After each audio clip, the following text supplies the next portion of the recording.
475 pounds of iron crashes onto the platform. The sound cracks through Westwood Olympic lifting gym like a thunderclap, rattling the industrial windows where August sunlight cuts through chalk dust. Boris Volkov towers over the bar, 6 feet 4 inches of Soviet engineering, chest heaving beneath sweat-soaked cotton. Chalk settles on forearms thick as fence posts. He straightens, rolls his massive shoulders. Across the gym floor, a smaller figure moves through forms with his student, fluid, precise, soundless. Bruce Lee adjusts Danny Liu's stance with 2 fingers against a shoulder blade. The correction is surgical. Boris watches them for 3 heartbeats, 4. The contrast burns hotter than the afternoon air, thick with metal and perspiration. He strides forward, each footfall deliberate. His shadow swallows the 2 men before his voice does. Your dancing is performance. The accent cuts edges into every syllable. Olympic lifting is real strength. The gym quiets, barbells rest mid-set. Even the ceiling fans seem to slow their rotation. Bruce turns.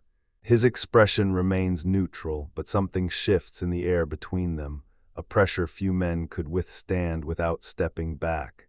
Danny Liu freezes, caught between his teacher and the mountain of muscle radiating challenge. Boris crosses his arms, waiting. What Bruce Lee would say next would change everything either man understood about power. Bruce turned, his expression held no challenge, no defense, just stillness, different applications of power.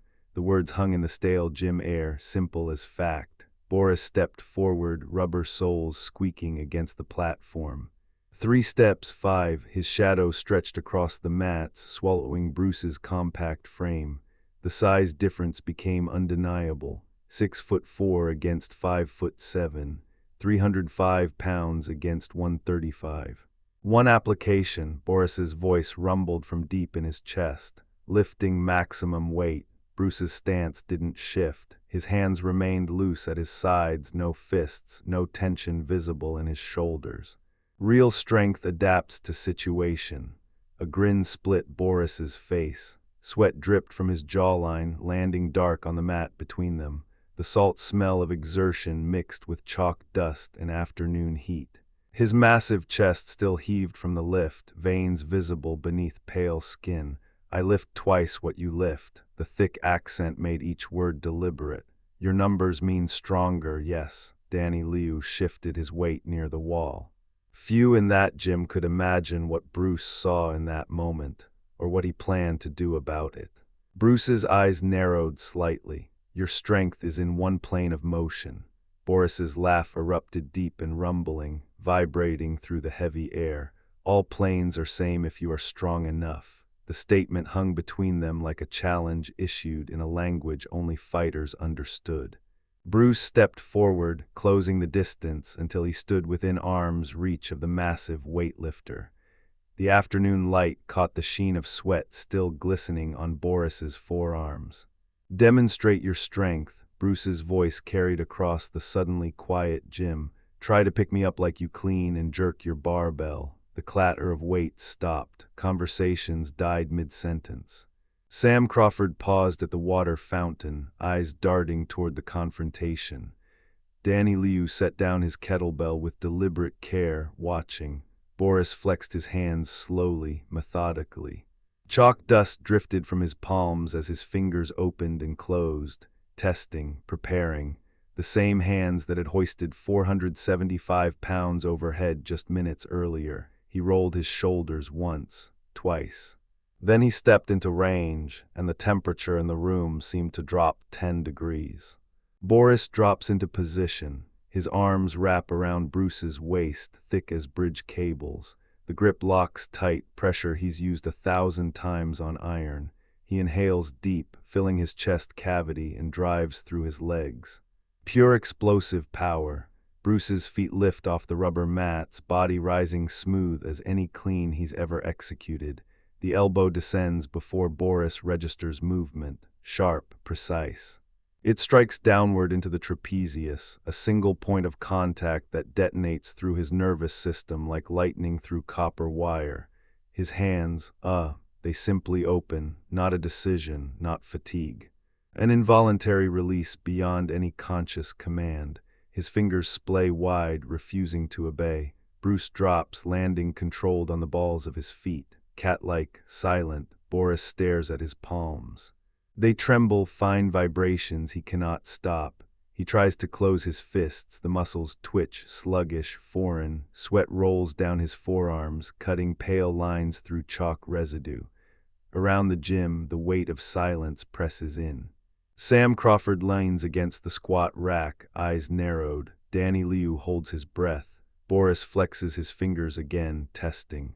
The sensation crawls back slowly, pins and needles dancing under skin, but something far more unsettling crawls with it. Boris flexed his fingers, the trembling slowed, stopped. Sensation crawled back into the muscle, prickling and foreign. He clenched his fist hard, forcing compliance. Bruce's voice cut through the silence, calm as still water. You trained explosive power in controlled environment.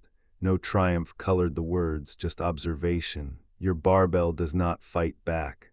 Boris stared at his palm, opened and closed it again. The confusion sat heavy in his chest. Barbell does not fight, exactly. Bruce took one step closer. People do.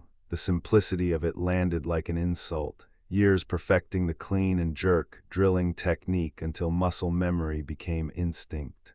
Boris's jaw tightened, heat flooded his face. He lunged, faster this time, reaching low for Bruce's legs. His fingers were inches away when Bruce's hand blurred downward.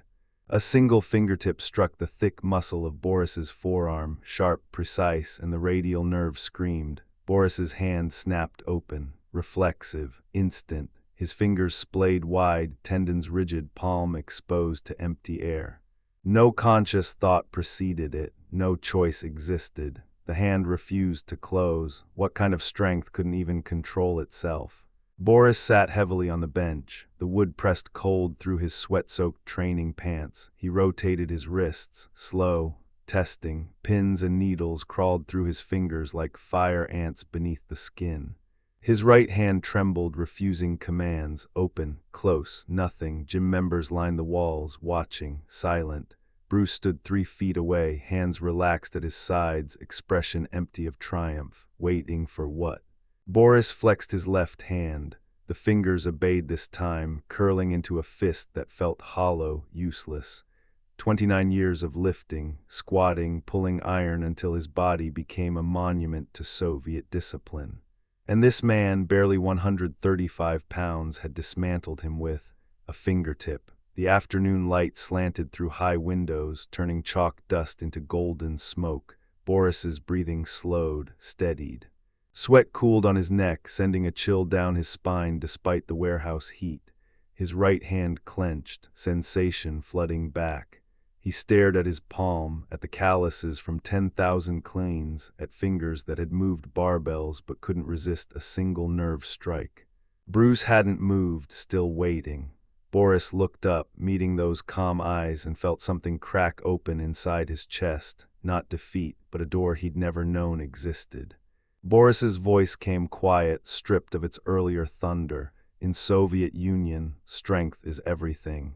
His accent thickened around the confession, each word heavy with 29 years of conditioning. The chalk on his palms had dried to white streaks, ghost marks of a failed grip. Bruce stepped closer, footfalls silent on the rubber matting. Strength is important. The afternoon heat pressed through the warehouse windows. Sweat traced slow lines down Boris's temples, but incomplete without tactical application. Boris lifted his head, eyes searching Bruce's face for mockery, finding none. The smaller man stood 3 feet away, patient as stone. Around them the gym held its breath, weights motionless on platforms, lifters frozen mid-stretch. You teach this tactical. The words came out rough, half question, half plea. Bruce's nod was economical, once. If you accept that being strongest in gym does not make you effective in combat. Silence stretched between them. Boris's jaw tightened, releasing. His massive hands opened, closed, testing the sensation fully returned now, the nervous system responding again to commands his brain issued. He could feel everything, the calluses, the old tendon damage in his left thumb, the pulse hammering beneath scar tissue, and something else he'd never noticed before, the vulnerability of every exposed nerve ending Bruce had just mapped across his body. Boris stands, extending his hand. "Teach me." The handshake is brief, formal. Bruce's palm feels small against Boris's calloused grip, yet the pressure meets exactly, neither yielding nor dominating. Bruce begins with stance, your feet. Boris shifts his weight. Bruce's hand presses against his hip, adjusting the angle 3 degrees forward. Your power is vertical. The words land quiet, diagnostic. Combat requires omnidirectional force. Boris tries to understand, but his body resists. Habits carved through 10,000 cleans and jerks. Bruce moves him through angles, 45 degrees, then 90, and Boris's knees protest the unfamiliar load distribution. Over weeks, the vocabulary expands, nerve clusters mapped like anatomical charts, timing exercises where milliseconds separate effectiveness from failure. Boris learns the radial nerve pathway through his own forearm, the exact pressure point beneath the trapezius that dissolved his grip that first afternoon. His Olympic lifts continue. 475 pounds still rises from the platform, chalk dust still hangs in golden light, but something shifts in how he moves between them, the walk from barbell to water fountain, the way he racks weights onto the bar. Each motion flows into the next without the jarring stops that once punctuated his movement. Integration replaces isolation, and 6 months before the trials, Coach Reynolds notices Boris no longer lifts like a man fighting gravity. 2 years later, the Olympic trials platform stretched before Boris like a stage under interrogation lights. The barbell weighted, 490 pounds. He had lifted heavier in training, but this weight carried every lesson, every corrected stance, every nerve strike that had once humbled him. Sweat beaded on his palms. Boris wiped them against his lifting belt, feeling the familiar grain of leather. Coach Reynolds stood beside the platform, clipboard forgotten at his side. His mouth hung slightly open. "You're moving different," Reynolds said. "Setup looks tighter," another coach interrupted. "Watch his hips." Boris bent to the bar.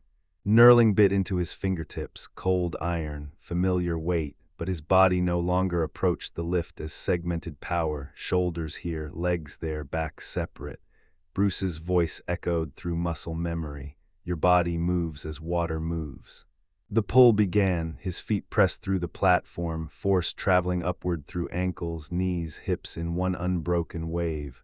The barbell rose, no jerking, no wasted energy fighting against his own structure. The climb felt effortless. Smoother than anything Reynolds had charted, Boris caught the weight in his front rack. Stable, breathing controlled, the jerk remained, he dipped, drove upward. The barbell ascended, then his left elbow wavered. The elbow locked, his breath released in a controlled hiss, and the bar descended with precision that came from understanding rather than brute force. The judge's white lights flashed, complete lift. Now fluorescent lights replace platform glare, and the interview room smells of stale coffee and ink. Camera flashes pop in Boris's peripheral vision like distant lightning. Microphones cluster before him, cold metal tips catching the overhead brightness. He wipes his palms against his thighs, rough calluses snagging the fabric. "How did you improve your total by 30 pounds? Boris leans forward, accent thick but words deliberate. "Bruce Lee teach me that lifting 475 pounds makes me powerful in one direction." He pauses, searching for precision. "Understanding body makes me powerful in all directions." Pens scratch across notepads. A reporter in the back row blinks, processes, writes faster. The quote spreads through Olympic lifting circles within weeks. Coaches repeat it at training halls across 3 continents. Someone frames it beside a photograph of Boris's clean, the bar suspended at chest height, his body unified in purpose. Strength and wisdom no longer exist as separate concepts. They flow together, inseparable, like force moving through integrated muscle and bone. The transformation that began with chalk dust and bruised pride becomes legacy.